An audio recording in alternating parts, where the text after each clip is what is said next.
Welcome to East Coast DNA. This is Darcy. and I'm Andrew. We're brothers from Nova Scotia, and this podcast is covering East Coast musicians originally starting to be the re-emergence of live music since COVID started. Now it is, since COVID restrictions were lifting, I guess. Yes. And it's wide open. It's wide open. Yeah.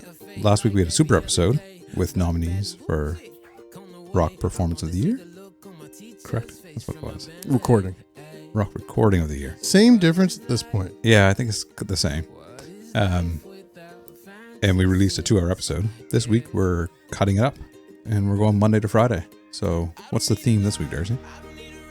Originally, we were reaching out to entertainers of the year, but a couple things. One, we quickly realized that as we were gathering notes for some of the interviews, that most of the entertainers of the year are in other categories as well, which made it a little interesting. And on top of that, the Hurricane Fiona that ripped through the East Coast and just destroyed everything. When was that? Was that recent? Yeah, it was maybe you were asleep. Yeah, I think I got a nap. That was when I was doing interviews, and then I woke you up right when the power came back on. When did the hurricane happen? Couple. While you were sleeping. Yes. So that kind of put a little bit of a pause on some of the little spree of interviews that I was doing for these, but we do have another set of 5. And as you and I had discussed, we figured instead of releasing another 2-hour episode, maybe this one would break up a little bit, and with everybody doing cleanup or resting and recovering a little bit from all of the cleanup and devastation that happened in the region, we thought maybe it might be a little bit of a distraction for people, some extra entertainment content. You know, that's when I listen to podcasts the most, is if I'm out cleaning brush or burning or doing laundry, dishes, all of the fun stuff that everyone fell behind on when they had no power for the better part or more than a week in some cases. Yeah, I still got friends that still have no power. They don't think it's coming back till Tuesday, so they'll be okay. It's almost 10 days now, so they're going to be like almost 2 weeks before they get power back. Yeah, it's pretty. Yeah, that would stink. And this is Wednesday, our regular release date, and we have Neon Dreams. Darcy will be speaking to Adrian Morris. Next time we'll have to catch up with Frank Cadillac as well. Thank you for making some time. I know you guys have a real busy schedule. Yeah, it's been wild, especially these past 2 weeks. Today was our first real day off in 2 weeks. We've just been on the go. So, wow. Yeah. So Frank, well, for any of the listeners, Frank Cadillac, he's got a bad leg that happened on the tour. Yeah, he pulled something just before working out before. Oh, okay. He's just been given a rest and stuff in between shows and stuff while he can, because the show must go on, Yeah, and I know you're up in Toronto right now because you're playing tomorrow. That'll be in the past by the time this is out. But you guys are actually then heading out west for a little bit? Actually, we're going to come home for about 4 or 5 days, and then we're doing a quick event in Mississauga, Toronto, next week, which is like an Indigenous student-focused sort of thing. And cool. We're going to go play a song there. I'm going to talk to some kids and stuff about my life and my experience, being Indigenous youth coming up in the music industry or just aspiring to goals and that sort of thing, and then we head out to Breakout West Festival in Calgary, and then we're going to come back home. Frank's going to go right to South Africa. I'm going to take a 10-day break and then go to South Africa, and we're going to start getting ready for our South African tour and our New Zealand tour. So I don't imagine you guys have time in there to actually fit the music week in, or do you think you're going to be able to be around that weekend in Nova November? Scotia? Yeah. No, we won't be around. We'll be in New Zealand and South Africa in November. Yeah, that's what I was thinking. You had your pretty tight schedule there, and it's not like you're in New Brunswick. You're actually all over Africa, the place. On now. the other side of the world, yeah. Yeah. So once again, the reason being because of the nomination. So you had the Entertainer of the Year, which is the batch of interviews that I'm doing right now is mostly the Entertainer of the Year. Awesome. Yeah. But you guys also had one of the music videos of the year for nomination. Little Dance, I think you're up for. Yeah, I think so. You're reminding me of them right now. Actually, yeah. Well, I have a few notes here off to the side too, so I'm cheating a little bit. But yeah, so for the people that are watching this episode, maybe they're fans of some of the other artists or just some of our regular viewers, if they're not familiar with you guys. So Neon Dreams, you guys have been around about 10 years ish. Yeah, I think we started either 2013 or 2014. I can't quite remember. But me and Frank have been playing bands together since, 2010, 2009. Okay. Are you guys like high school drums kind of thing? Yeah. Well, I mean, we didn't go to the same high school, but we met in high school. And Frank was in a band that was playing at like pretty much the only like local all ages dedicated venue, which is the Pavilion in Halifax. And his band was playing there a bunch. And I've heard of them. I've seen them like once or twice. And there used to be this forum in Halifax called 902, which was like a hardcore metal forum for the most part. And I was kind of like into the punk scene in Halifax and the hardcore scene in Halifax, and I was a part of that forum. And I had made a post in there where there was a lot of punk and hardcore in Halifax, but I was always kind of leaning more on like the pop punk side of things.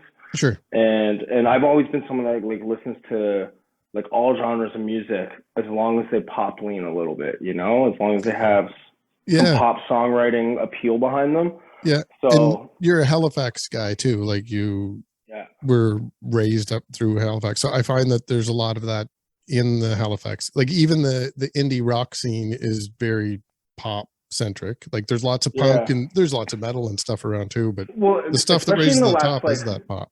Especially like the last like 5 or 6 years, I find that Halifax has had a lot of people are making more pop leaning music, or even like produced music, you know what I mean? Like pop produced music, or like, and when I say pop produced, I don't mean like it's a pop song, like it's pop produced.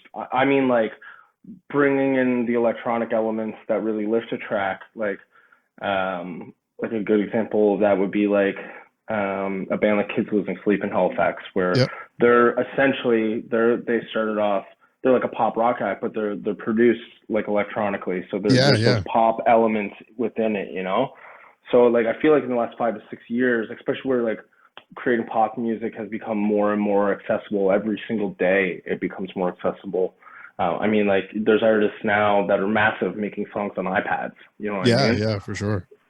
So it's like as pop production has become more accessible and like beat production has become more accessible, it's like more and more artists are taking advantage of that and using that, rather than just like going to a studio and like, okay, let's get the guitar track, now let's get the vocal track, let's get the drum track, because that's where we started, that's where we were at. We were making like pop rock tunes when we were in high school, and that's how we would record, guitar, drums, and then we started learning about programming and stuff, and we eventually moved into where we are now. Like I feel like our career was a long development of, we were some kids in a garage with guitars and drums, to what it is now, where we've learned how to like self-produce, or I mean, we work with a lot of different producers, but we've learned how to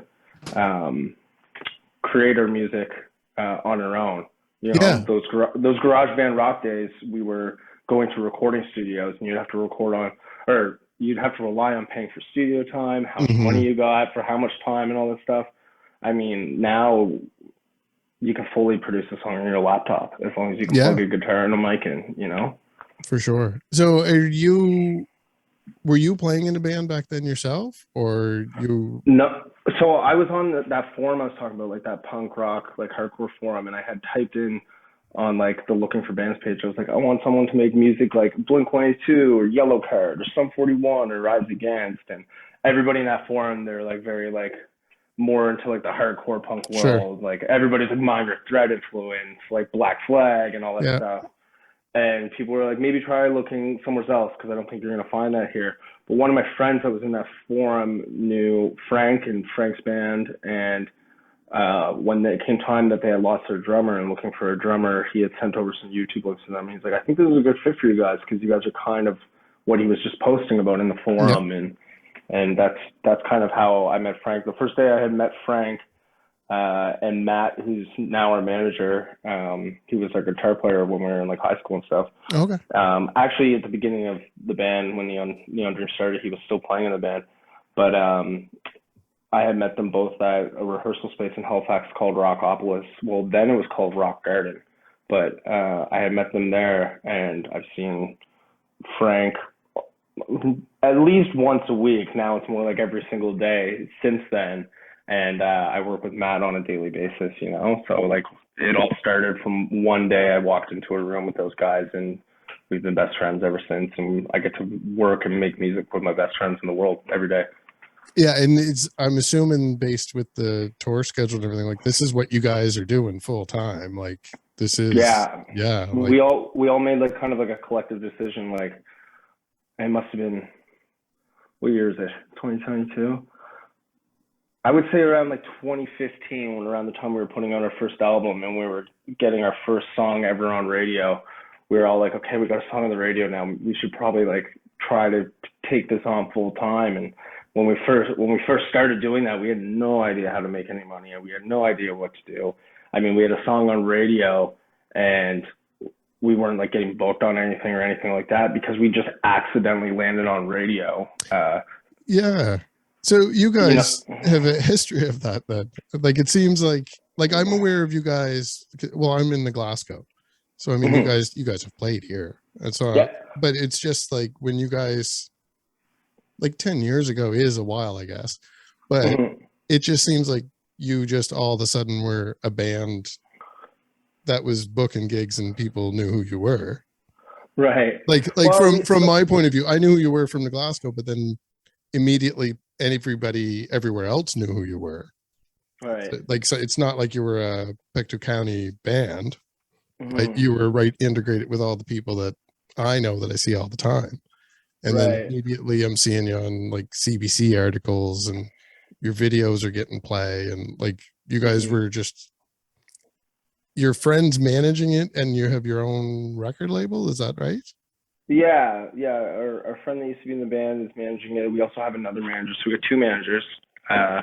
But so around 2015, we had a song that a local music director had heard at Virgin Radio in Halifax, and she had submitted it for like the New Star of the Month program that Virgin Radio has across Canada. And it wasn't called Virgin Radio back then, but basically they're all like Bell Alliance stations across the country, and she had submitted for us, and we didn't even know she had submitted it. And then we found out, and it's like, yeah, you're gonna get played this many times on all these stations across Canada, and usually that means you're gonna chart. And all of a sudden we were charting across Canada by like complete accident. And the thing is at the time we didn't really know what we were doing. We didn't know we were supposed to continue to promote to these radio stations or continue to, pursue this. We were just like, cool, we got a song on the radio. That's awesome. And we thought that's that, we didn't really know what we were doing, but we had all this attention on us. And then when we went to go put out our next song, it's like, yeah, we just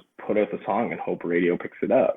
Like that's we thought that's how it works. At like top 40 radio, that's like not how it works at all. But like being these kids that have no team, no anything, that's kind of like what we thought, and we learned pretty quickly after putting out the next song. It's like, oh, there's a way to do this, and we had to figure out how to do that, and that leads us up to what our next single was Marching Bands. And that song, I mean, it's really close to going platinum right now, and it had gone gold. It had charted up to, I think, like number like 14 or 13 across the country, and it was like something that we had never expected. And like looking back, to me, it's kind of wild how far we got with that, with no label, no anything. Like we had like worked with a radio team and a PR team at that point, and we were like, okay, this is kind of more how you do it. And that was our first time doing it, and for us, it was incredible. And I think the like industry, like especially like in like Toronto with like major labels and stuff, are like, who are these guys? How are they getting like almost top 10s with no label backing? On top 40 radio even, So. Well, that was kind of my assumption. Seeing you are out there all of a sudden, I was like, oh, well, these guys have somebody that's putting them out there, but that's not the case really. Like you just we were kind of like winging it, and our manager did a really good job of like figuring the ins and outs and like getting us that's that, awesome. you know. Yeah. So you were kind of following a wave and figuring stuff out, and I mean there's a little bit of time in between there, but COVID happened. Like I mentioned this in some of the other interviews too, that a lot of the bands that we have been interviewing on this podcast, it's only a year old, are people that either formed during the pandemic, or they were people that had a lot of plans and then the pandemic happened, and now they're just finally starting to get projects out. But you guys have a completely different story, that you were kind of figuring things out, and then when things should have shut down for you because of the pandemic, you just had the biggest luck in the world. And I think it was you yourself that actually noticed it in the first place, that you were getting exposure in South Africa for some reason. Yeah. I mean, if you go back to the beginning of the pandemic, we were making our first like attempts at like the US market. Like we were doing a US tour. We were trying our first time to like get into like some US radio stuff, like mostly college radio, and like just like getting our foot in the door. And we got some like alternative radio play, and we had this song Sick of Feeling Useless coming out, and our focus was all around Sick of Feeling Useless in this album, The Happiness of Tomorrow. And we're like, okay, how much can we do from home actually? So we did like as much as we could to like keep working through the pandemic, and working this song to the point where like we were making music videos off our iPhones, and with like doing like the video for Sick of Feeling Useless is like we made it out of paper. Like we took printer paper, printed off scenes, and did like a stop motion video, because we couldn't shoot a music video. And that had like picked up on Reddit and went like a little bit viral. It's like Ben makes a video out of paper at home during like pandemic, or and then these radio stations kind of started picking it up, and then it went where it went. And then we started to do the next single from the new album, The Happiness of Tomorrow. But as that happened, I started to notice one of our older songs, Left Without Fantasies, which was the song we had put out off of our album, Sweet Dreams Still Sunbeams, which had like some songs that did pretty well, like High School Dropout did well, About You. But for some reason, Life Without Fantasies just like did not hit at all. We got no playlist love in Canada.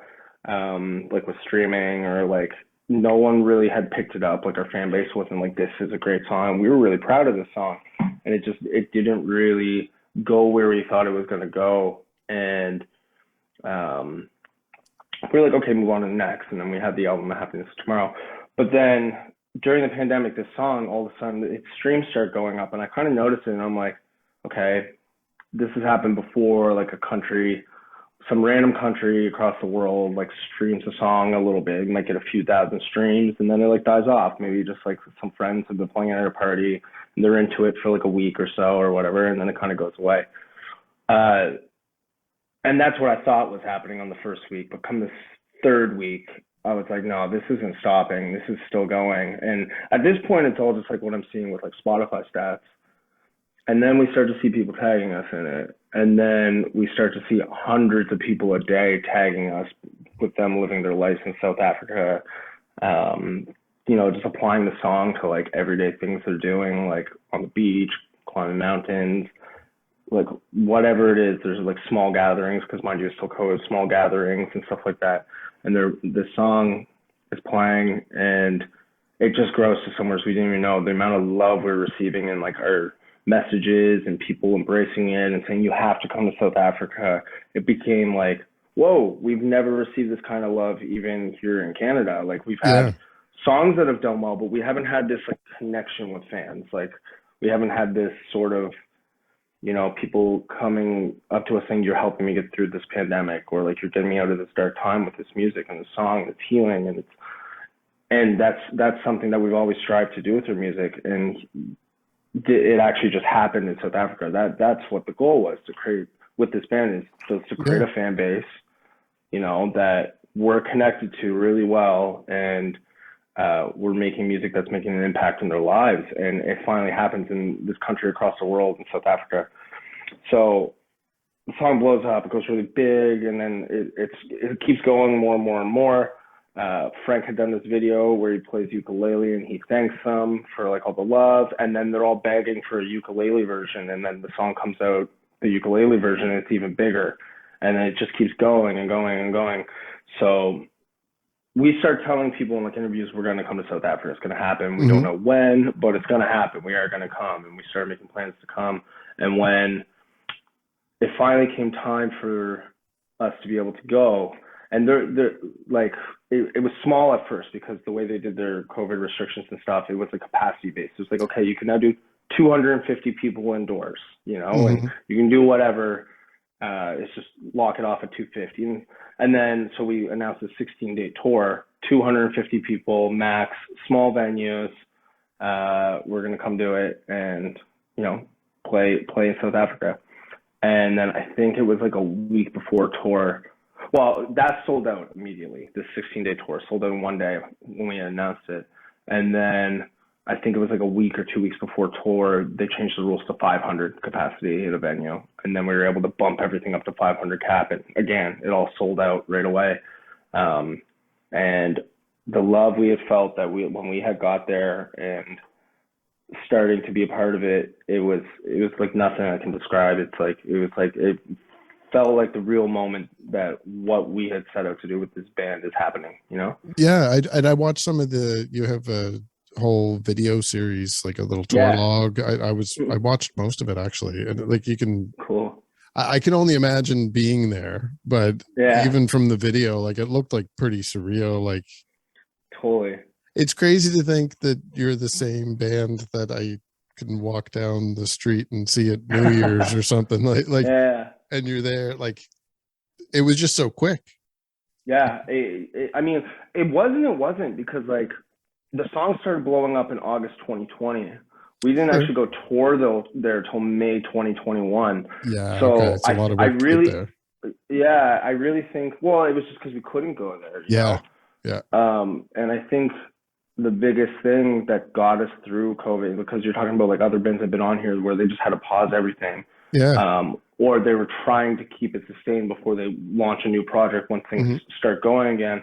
The thing for us is that South Africa kept us going through the pandemic, and I don't know if we would still be a band at this point if it didn't happen, because I mean, to be honest, we were kind of struggling as a band a bit, even in Canada, like with some of the stuff that we had built and stuff. It kind of was like, where is this going now? You know what I mean? Like, is it going up or is it going down? Or is it kind of felt like it was like not going in like an upward trajectory, you know what I mean? It's like, did we have a moment? Is it done now?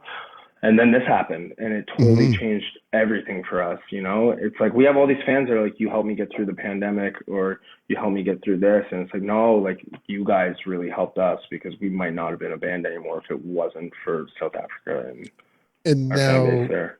As far as the response for your music locally, like the East Coast Countdown, you're right at the top for the last little while now. You have a streak with It's All Good, your newer single.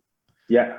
So is that, do you think that's very positive for the region? I mean, so do you think a little bit of that is reflective of the success that you've had in South Africa and the fact that you've gotten some more media exposure, that more people are familiar with you now? Or I think everywhere, I think it kind of really like maybe like upped our presence a little bit, because you know what I mean? It's like when you're following a band, you kind of want to see them doing something new, you know, and like see what's the next thing going on for them. So I think it on the East Coast love has always been great to us in Canada, no matter what, you know what I mean? Even during that time where we were like a little bit like, what's next? Like, we always had the East Coast, you know, East Coast has always given us love.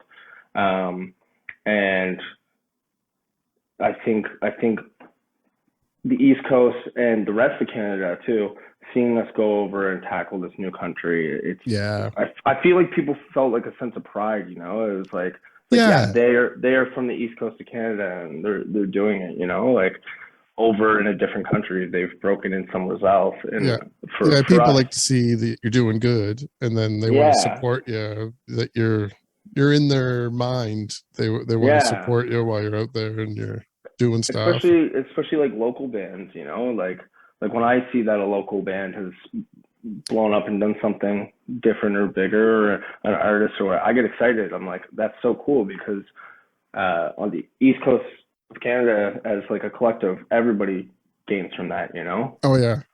And that's where it burst this podcast a year ago, was just through COVID, talking to different bands and following stuff, and really craving to go see the live performances again. We just got a hunger to go out there and start reaching out to people and see what projects everyone was working on. So it's getting crazy right now, because everything's open and people are busy, and everyone seems to be doing really, really well right now. So it's a great time for music. Hopefully it doesn't oversaturate or burn everybody out. Yeah. But you guys are a little unique in that you're kind of all over the world at this point. Yeah. I mean, that's like New Zealand is happening because of South Africa, you know? Yeah.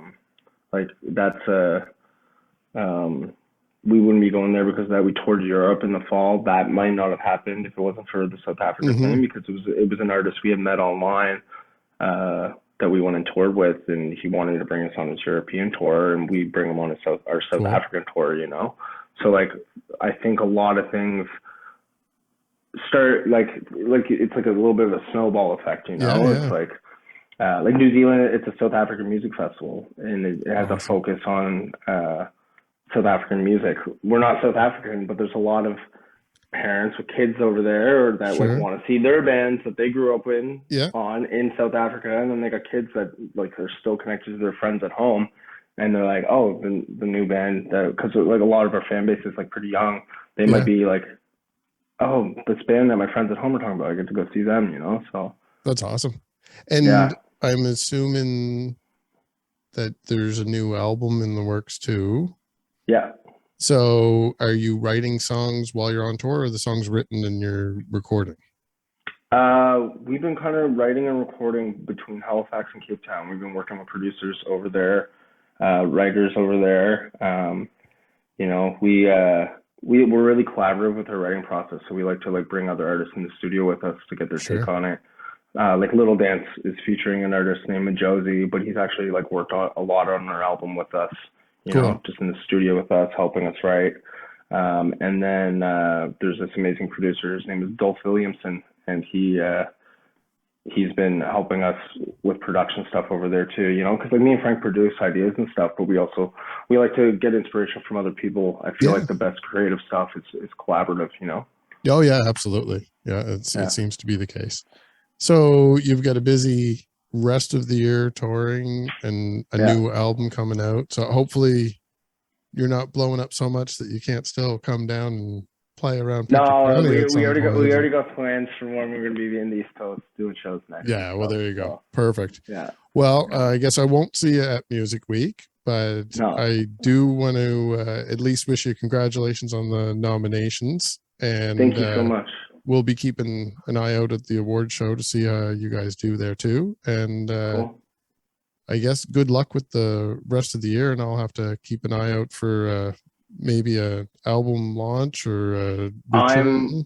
I'm so excited for this next South African tour, because we technically haven't been there since COVID restrictions have been fully lifted. Oh yeah, so you may have big crowds. We did our last tour there, and it was like a capacity limit, I think 1,000 indoors and 2,000 outdoors.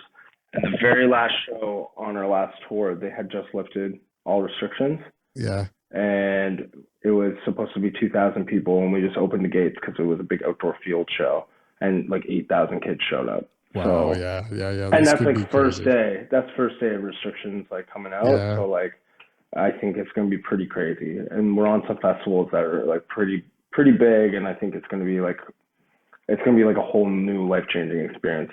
Oh yeah. It was one thing to go over there and have like a diehard fan base and having like 250, 500 kids at a show. Yeah. It's going to be a whole other thing where like we're playing a festival coming up that's 15,000 people. Yeah, those festivals. We're one of the headline slots, and that's going to be.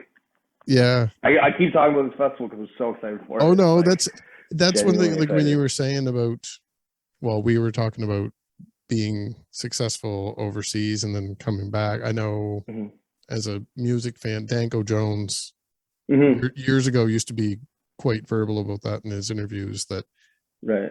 It was more so that he got more respect in Canada after he went to Europe and played the big festivals there. Totally, yeah. People over there had buzz. Then he came back and people are like, "Oh, you have buzz over there." But he's like, "I've been here all along."